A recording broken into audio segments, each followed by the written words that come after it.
if you go to the portal and you find that an advocate is not active, has other statuses but is not active, then that means that advocate cannot transact business as an advocate.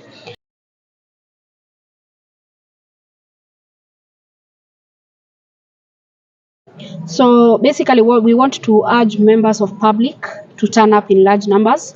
We will be here from today up to Friday. We start our legal awareness or aid from 8 a.m. to 4 p.m. So we encourage members of the public to show up. We will be here to assist them. All advocates are gloves off, waiting for members of the public to assist them. So we want to advocate that those who will get the message. We have done the broadcasting through our radios and our TVs, and we're hoping that this message will get to as many people as possible, that they can show up.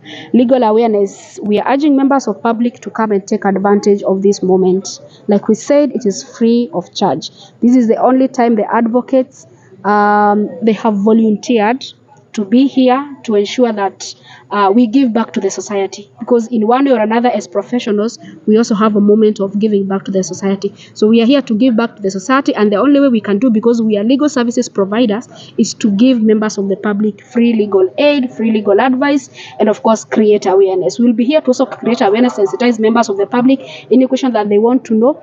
And of course, we also want to urge members. We are living in an era where there's cases of quacks dominating our practice. So we're urging members to also approach us, that we can show them one way or another to identify who is an advocate and who is not an advocate. But again, we still sensitize and urge members of public.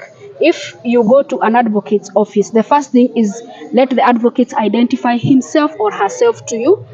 And of course, you have your phone. Those who have digital phones, a phone that can go to you can use it to Google.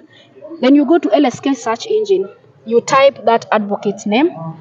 The LSK search engine will be able to give you details. If at all that is an advocate, it will be able to give you the details of that advocate. So they'll give you full name, his practicing number, which we call P105, and then they'll also tell you whether this advocate is active. If it's active, that is an advocate that has been given power and mandate to practice in that year.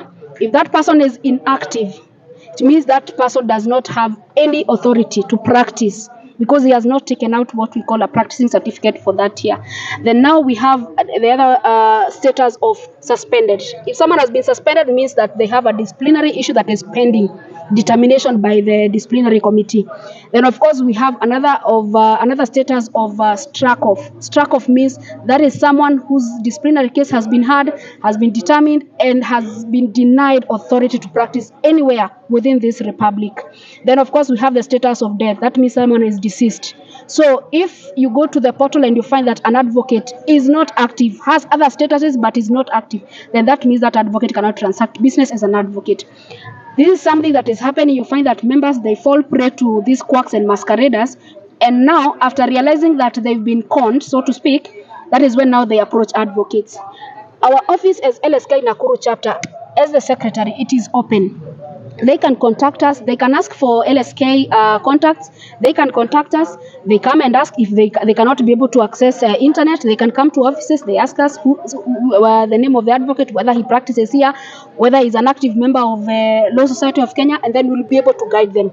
They should not wait until things go south. That's when now they approach us, because once someone messes your case, it is always a client's case. It is not an advocate. Our work is just to assist them to prosecute or defend, but we cannot be held accountable if a litigant has not done due diligence to ensure that this is an advocate or is not an advocate. So we urge members of the public to be very vigilant.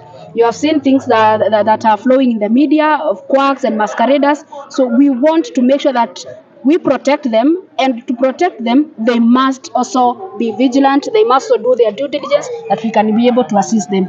So basically, this is the legal awareness. We have launched it today. We expect members of public to turn up in big numbers. They are most welcome, and we are here to assist them. Thank you so much.